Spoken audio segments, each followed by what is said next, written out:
Dark, cold, endless, and utterly serene. The perfect undulating prison for you to spend eternity. An irritating yet familiar voice scratches at your brain, and you find yourself violently awoken by a mysterious figure. It worked? The air is cold and stagnant. The wall that surrounds you provides the room with a distinct lack of natural light. You are underground. Dozens of boxes overflowing with trinkets bring a strange sense of comfort. That comfort dissipates as you realize you're tied to the chair you're sitting in. A bungee cord holds your head up. The stranger stands across the room, hesitating to approach.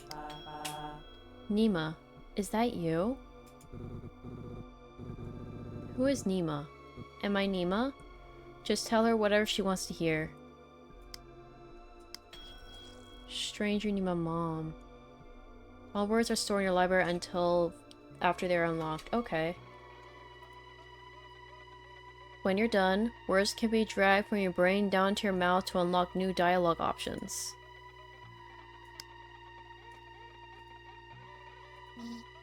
Mom? What's going on? Wait, yes, it's all coming back to you. You are Nima Lee, and this is your mother, Annabelle Lee. Oh, this game seems interesting so far. Do not say that, Rio. Do not say that. And yes, I do love the art style of this game so far. Music sounds pretty cool. This seems pretty interesting. Mom breathes a sigh of relief and smiles. Oh, thank God. I thought I'd lost you. She excitedly steps forward, but stops herself just short of throwing her arms around you in an embrace. She pauses. Lost. Me? Mom shudders.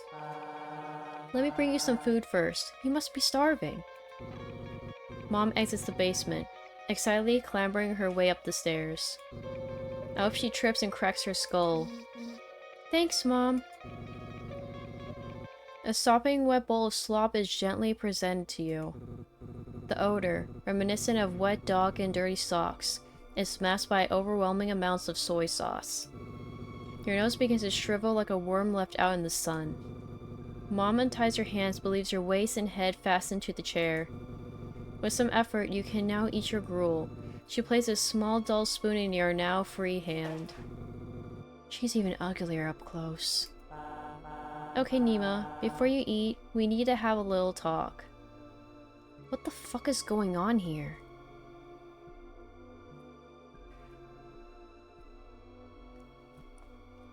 And what do you mean lost? This is such a weird setup of a game. There was an accident. Your memories may have been affected and I want to ensure you're okay before everything goes back to normal. You're going to be living and sleeping in the basement for now. Can you untie me? You're tied up for your own safety. If you fall unconscious, I don't want you to fall and hurt yourself. Why do I have a feeling that she's causing the memory loss? This is some abusive mom. If she even is she our mom? Is she actually our mom? Just follow her rules and we'll be free. You're not a prisoner. This is just a controlled environment for you to heal in, okay? You look at the bowl of food, and then back up at her. You try to nod, but your head just bounces in your binds. Alright, so starting tomorrow I'm going to be bringing you items. I want you to think of how these items make you feel, and if they bring back any memories. For now, let's start with something simple as an example. She takes the bowl of gruel and pushes it towards you. What does this kanji make you think of? You can start to eat while we talk if you'd like.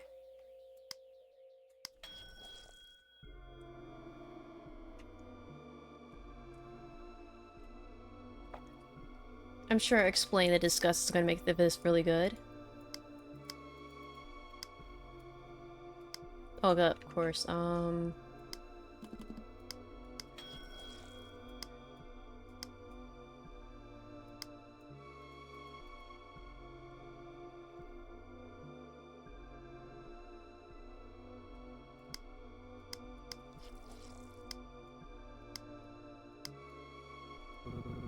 You hesitate, looking down the bowl and back at her. Although she claims there was no wrong answers, you know that is not true. She is looking for a specific response. Try connecting ideas in your mind and see where those trains of thought lead you. Tell me what you're thinking about.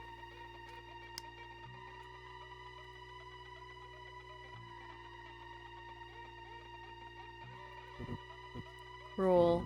A fantastic source of nutrients, high in protein, fats, and minerals. The perfect feast for any growing boy or girl. Before you know it, you find yourself shoveling mouthful after mouthful of lumpy congee down your gullet. Delicious. You barely notice the crunchy, calcium-packed fish bones cutting into your gums.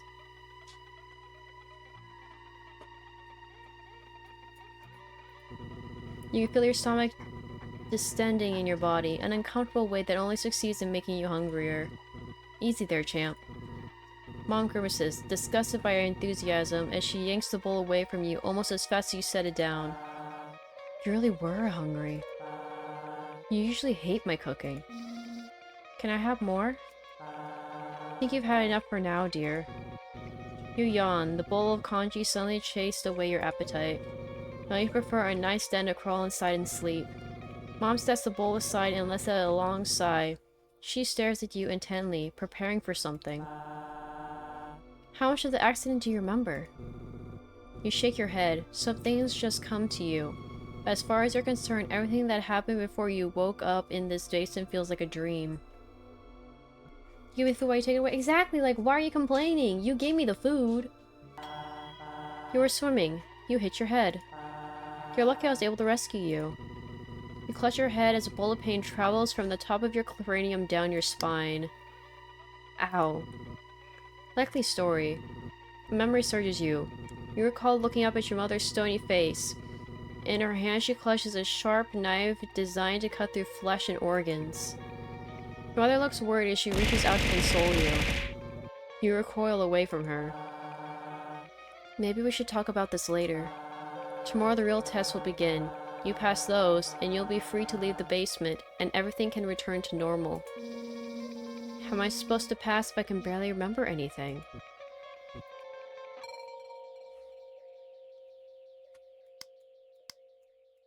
I suppose it's only fair if you have a chance to ask me some questions in return.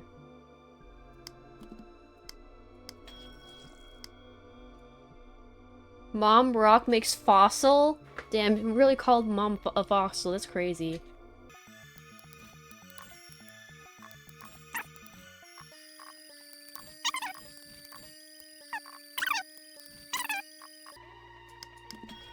Grief and family make dad.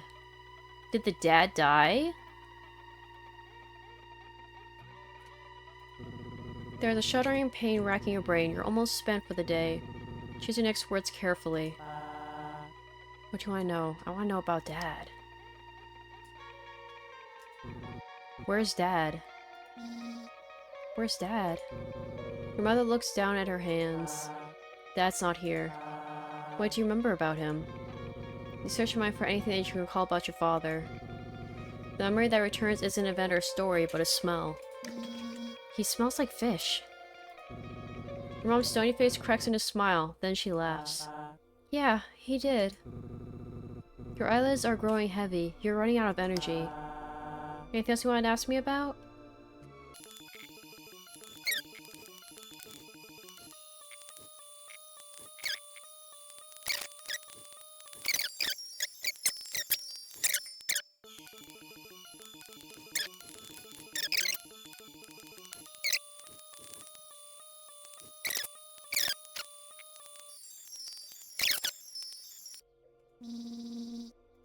I got hurt while swimming? I feel like you don't trust the explanation. You were swimming by yourself and hit your head on a rock. I told you not to go because the current was strong, but you didn't listen as usual. You were lucky I found you when I did. Really? Yeah. Your voice is tinged with regret. She's lying to you. You yawn, your mother takes notice. Nima, sweetie, don't you think it's time to go to bed? I just have one more question. Okay, what do you want to ask?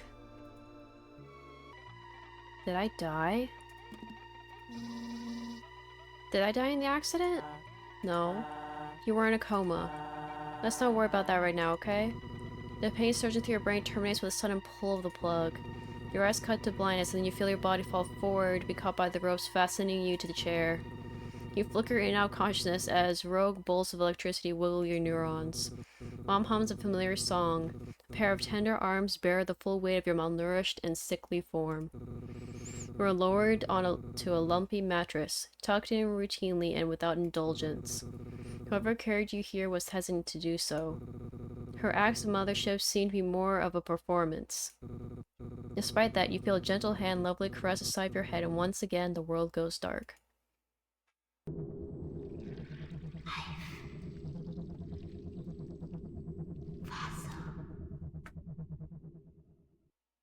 What does that mean?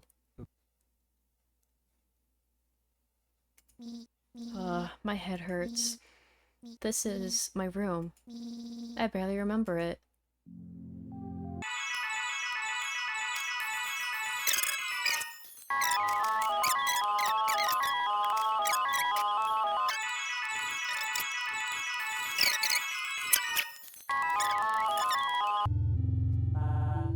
Are you awake? Yes. Oh god, that's menacing. You hear her undo a series of deadbolts, opening the door only a crack, for it to be caught by the chain lock and held nearly closed. She studies you. She closes the door. You hear her undo the last chain, open the door again. You didn't clean yourself up. The bathroom door was locked. Her cold demeanor thaws for a moment. Shit. She pounds her head with the palm of her hand. She gestures for you to go sit at the table while she retreats to your room and unlocks the bathroom. Quick, lock her in. You hesitate, weighing the risk of trapping your mother in your prison. She returns, quickly and efficiently. Your bathroom is unlocked. She doesn't take note of you, passing by to ascend the stairs in a staccato of thumps and exits the basement. You fidget in your chair, wondering if you did something to upset her. She's not buying it. She returns, trundling clumsily down the stairs. She holds the railing to keep herself steady. In her other hand, she carries a large tote bag bulging with concealed items. Alright. She calms down a bit and smiles placidly at you. Good morning, Nima. Good morning. Don't forget to call her Mom. Did you sleep well, Mom? No. Disgusting. She's wearing the same clothes from yesterday.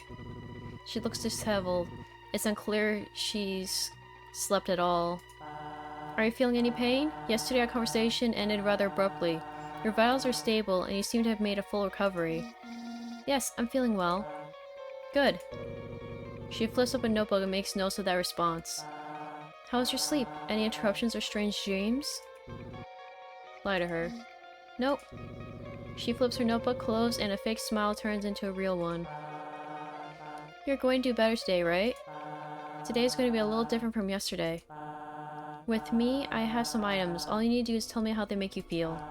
Can you do that for me? Yes. She places a plushie of a shark upon the table in front of you. For some reason, evokes unfamiliar feelings within. Nostalgia, sorrow, and most intriguingly, love.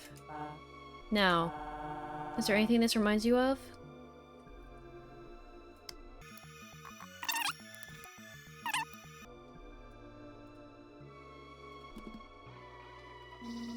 That's a toy Dad got for me at the aquarium. Can we go? Can we go get tickets? Yes. Let us out of the bowl. It's not really a good time for that right now. Aw man, promise we'll go sometime, okay? Just like we used to when Dad was... still around. Ever since your father's embrace fills your mind. He's no longer with you, but the plushie still connects the two of you together. Maybe after we're all done here. Does that sound good? Yeah, okay.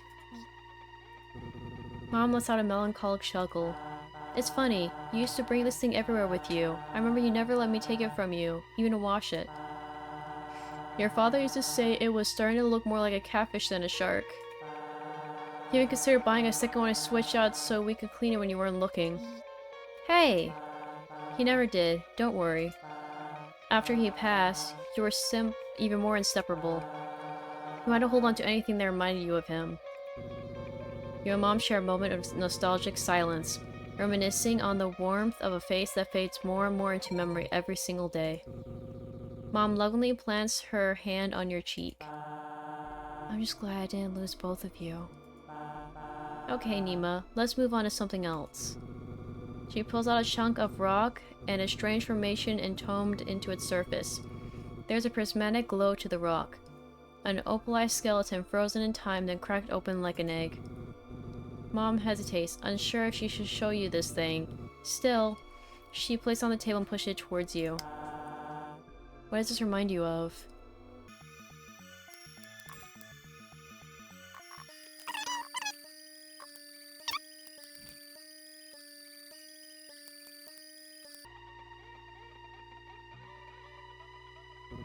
She asks you what it means to you, and something complicated and wordless bubbles up in your throat. Hatred. Why'd she show this to me? You slam your fist on the table and stand to glower down at your mother. Looking at the stones summons memories of burning and crushing, endless water pushing down on you. Trapped, unable to move, all you can do is rattle your teeth, unable to even open your jaw enough to bite your own tongue. I don't understand, Nima. What's wrong? I'm trapped. I can't move. Sensory memories flash through your brain and that makes your skin crawl. Your body won't respond. You're drowning. You hold the sides of your head and rock back and forth in the chair. You want to lash out, jump across the table, and pound that rock into her skull just like what happened to you. Hey, keep control of yourself. You have to stay in character. Something's stopping you. Some small part of you that begs you not to hurt her. Help! My mother is trapped me in the basement! Help! You begin to scream. Maybe the neighbors will hear you and come rescue you. Your mother launches across the table and grabs you roughly around the neck. She hauls you forward and smothers your mouth with her hand. Alright, I think I've seen enough. While grappling at the table, she takes a syringe out of her pocket.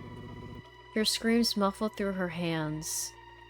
Yeah, the mom definitely tried to drown her, but her body probably got found before she actually died or something. Or maybe the mother is doing experiments on her and the dad, but the dad ended up dying and the daughter ended up living. I don't know.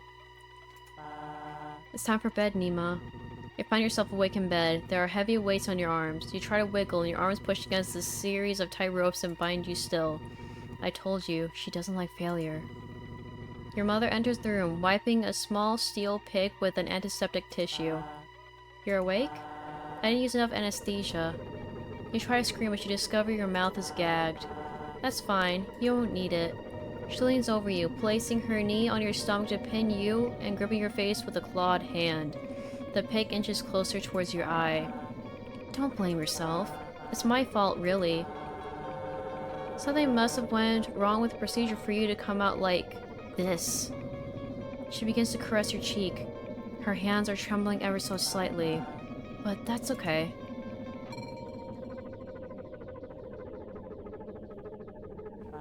There's always next time. You feel the blade scrape against your socket and push out into the nerves of your brain. Your life terminates with a pop as she severs your brain in half. Suddenly it's dark. Dark, cold, endless, and utterly serene. You spend an eternity in this darkness, until a familiar voice. Nima, is that you?